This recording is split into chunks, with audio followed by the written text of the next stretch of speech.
at this bag of sparkly goodness. Ooh, what can we do with it?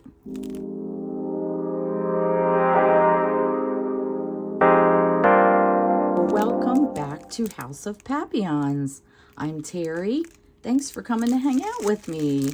So I was walking through Michael's and I saw these bags of this holographic, very, very, very thinly sliced, the Mylar, that's the word, that we use in different things. We usually use the flakes, but I found this and I thought, well, I had to get it. And then I thought, well, let me come up with something to do because it's so pretty and shiny and sparkly, and it would probably be pretty cool. So I thought, because this has these ridges in it like this, I thought, how cool would it be to place these in the ridges? And then hopefully when it's done, it looks like they're, floating along. And then I realized in my stash of many things, I have these Mylar, these little circles.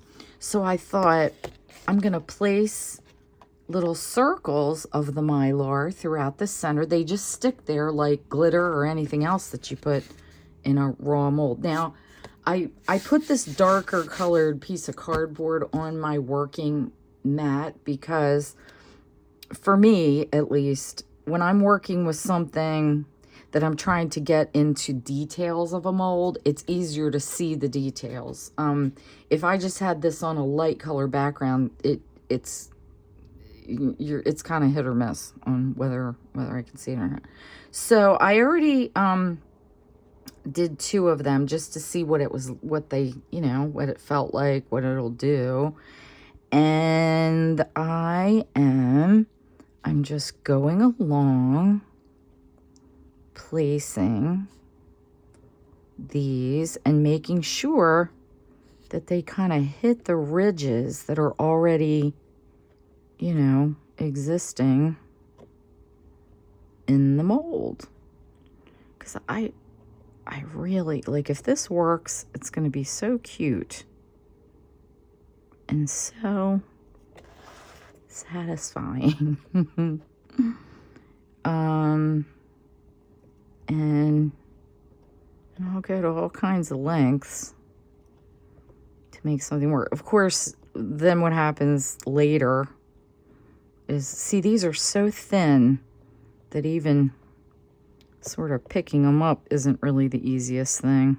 I wonder what these are created for, because they were in the aisle, the little kid stuff is, the little kid pony beads and, that kind of stuff, which is a good aisle to find inclusions for resin, by the way. So see, I can see that I did hit these ridge. You can see on the camera, but I did hit them sort of going, up and down and all over the place. So let's try this here. Now, getting it started is, I wouldn't say it's hard. I mean, you just have to work with it a second to get it started. Hold it. I think I was in that ridge. See, the thing about this mold is that the quote-unquote ridges are rather haphazard. This entire mold is not very, come on, lay down there. It's not like I'm dealing with, even circles all the way around. So sometimes you can't even tell where one ridge is and one ridge starts and one ridge ends. So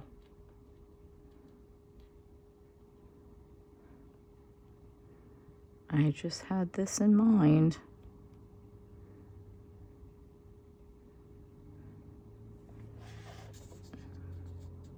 And see, this is a little bit cumbersome right there. And the whole thing is a little bit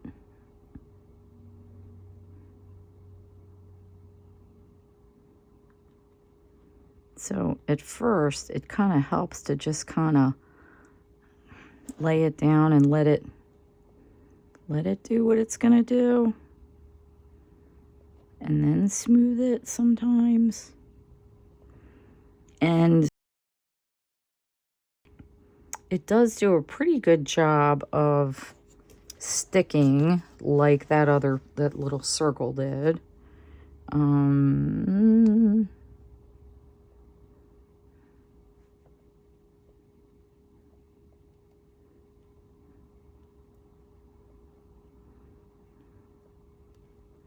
But then other times it's like, okay, how much do I really want to fool with this? You know how it goes. Did I break it? No, I didn't.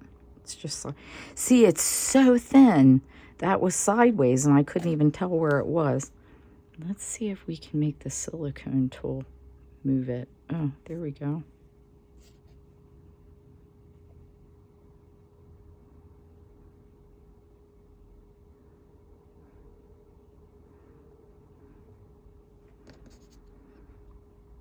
So I am eventually going to speed you up because you're gonna be like, okay, this could take a considerable amount of time. See, this is why I don't generally do my videos live, because some of the things that I do take way longer than viewers have the... You know what? Instead of using my finger... See, I thought I was using my fingers because I thought that, sometimes you have to straighten it out. Sometimes it turns around. But actually... See, there's a little intersection here where that kind of turns. And you go, wait a minute. Why...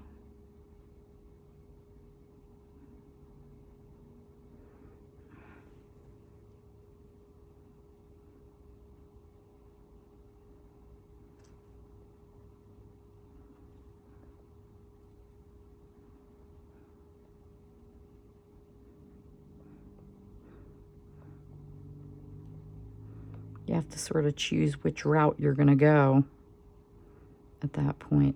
Oh, okay. So if you were to ever try this on any other project, it does help to sort of press it down with the tool.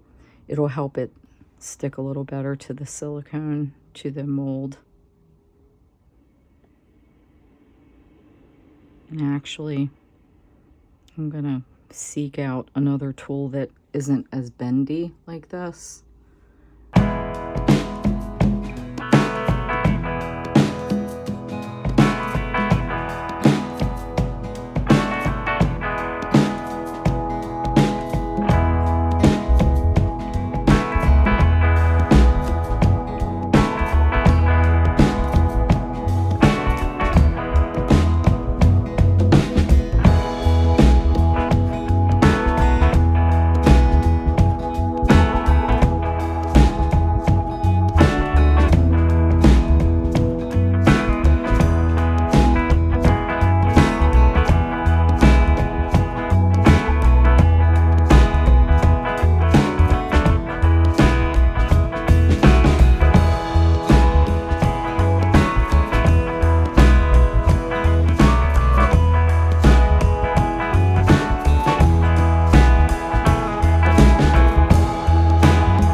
green, sort of aqua, purple, red, and like a royal blue.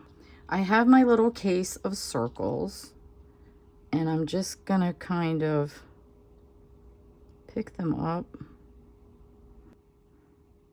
Story of my life. So here's some red ones.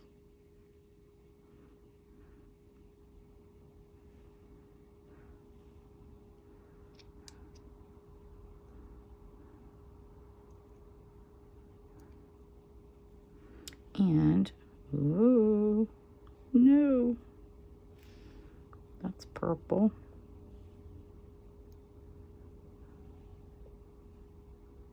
It's really pink-ish. And there is no green in this pot of stuff. So I was gonna do, I thought there was. I thought, oh, there's every color, and there isn't. So, oh well, we will make do. This is, well, these are sort of green over here.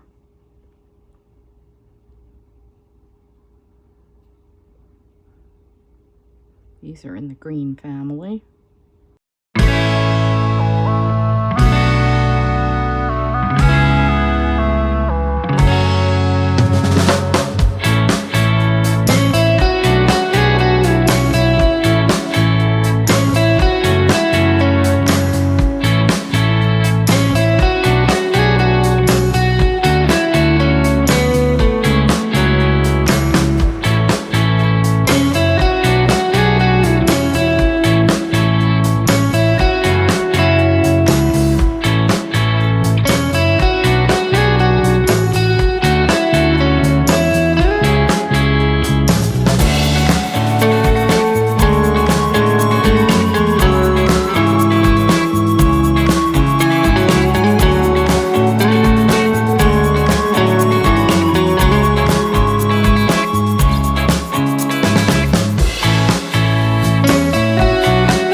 It's a resin called Promise, and this is fast cure resin. Now, I read their instructions. Like, I'm a believer in read the instructions of the manufacturer. Don't just go doing willy-nilly your own thing. And what they say is to mix it very, very gently. Don't beat it, because the more that you know, if you put it in a mixing machine or whatever and it's going to mix too fast, that makes it start curing. So you don't have a long time to work with this stuff. I want to say like 5 minutes or something before you have to pour. So I did put some Unicorn crushed crystal in there to make it, you can probably see it sparkling. And this is bubble free. I mean, it came out, when it came out of the jugs, it was in, it had bubbles, but as I stirred, the bubbles just went away. So no need for me to debubble. So as you can see, I'm pouring this way high and way thin. I'm not in any rush, because if you pour high with a very, very thin, you know, the what is pouring is very thin, that allows any bubbles that may be in there to kind of pop before they get to the project, before they get down in there. That's the theory. I'm not saying that everything you do will be bubble free, but you know, there's always hope.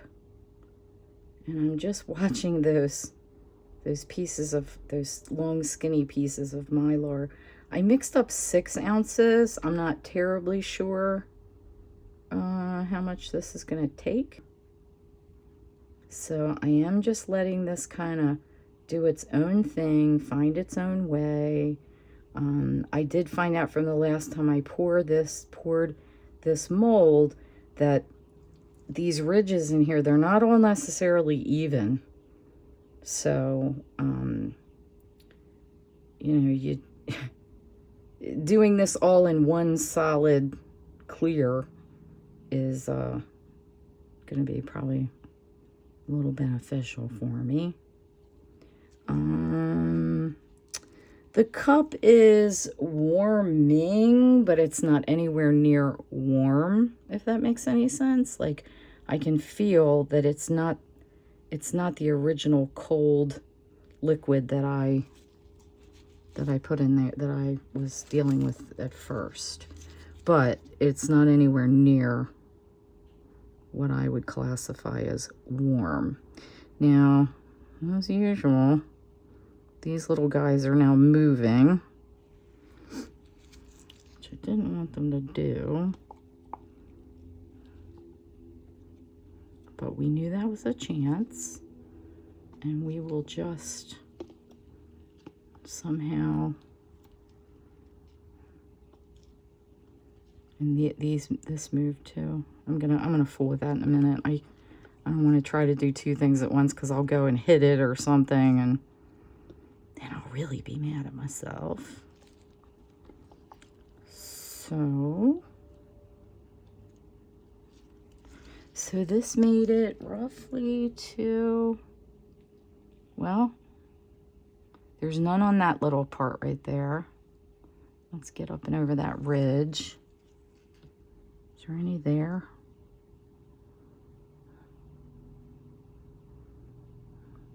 I could do with another ounce of this, which I am probably gonna mix up. But before I do that, I'm gonna go chasing some circles here.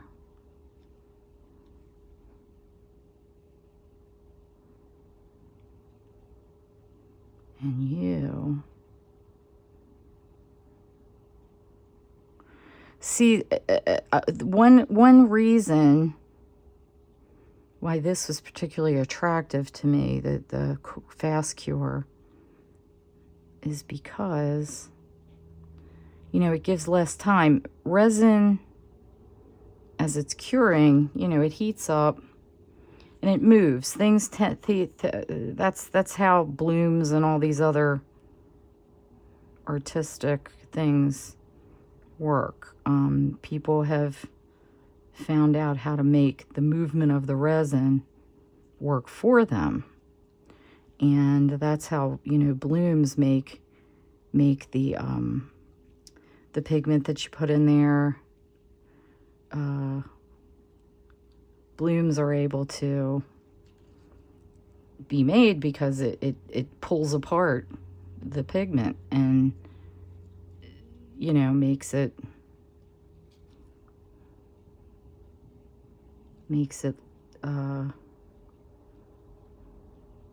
appear like a bloom. So in this instance, I don't want things to move, or I want things to move as little as possible. So I'm hoping that with this only having an hour to cure, that it'll, you know, give me more of a chance that these are going to stay in place.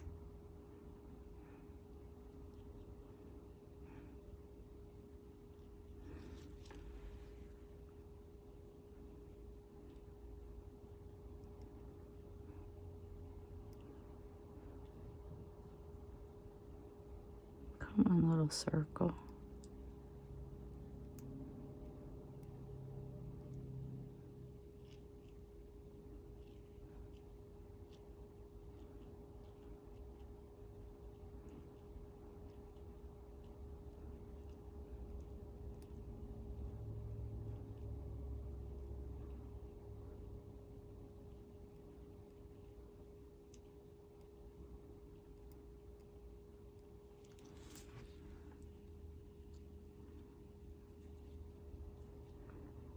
Now this one moved some, and these are a little deceptive because some of them are turned on their side and they're really hard to see from, you know, up above. am going to mix another ounce to get it filled at least up to the, you know, halfway up the edge here. But I think I'm gonna let this cure first, then mix up another ounce. So we are gonna get ready to pour the final layer. I did do another layer of clear with some of the crushed crystal. I did 2 more ounces. So there's still a lip on here. And initially I was gonna do white. I think I said that earlier, but I've kind of had a change of heart and I decided that I'm gonna do this pale blue. I don't know why. I think it might give a little bit more pizzazz to the piece. In this cup right now, I have 3 ounces of this Promise Fast Cure 1-to-1 resin. It's cures in 1 hour, and I did the other 2 layers of this, and holy cow, people, it really does. Now it's very, very thin for being fast cure. Usually fast cure resin is super, super thick. This isn't, and as you can see, there are some bubbles down in there, but I guarantee when I finish stirring this, there won't be bubbles. Now, I did want to take a little bit of that mixing time and get this well mixed, because also with pigment paste, if you don't mix it thoroughly in, the parts that are not mixed thoroughly are going to not cure. So I just want to make sure of that. So I think this this color will be pretty behind these the primary colors that I have in the cup, or you know, the mylar pieces that we used. I think that this will complement it nicely. So my original pour was 6, I believe. Then I did 2.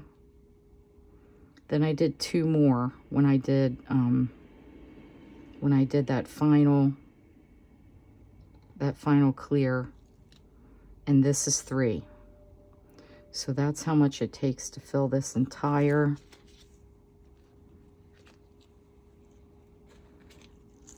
piece from top to bottom.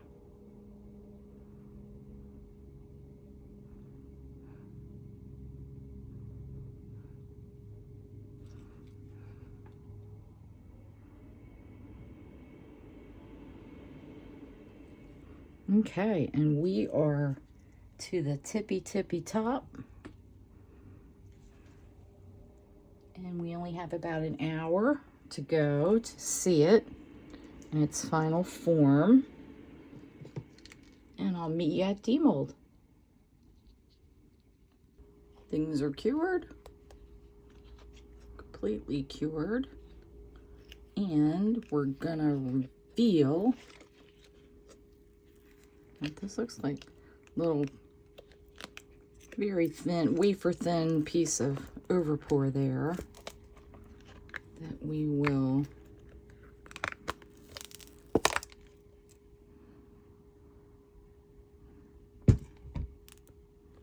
these little pieces. I think that just fell off when I did that. Okay, ready? Oh, very cute. Very, very cute.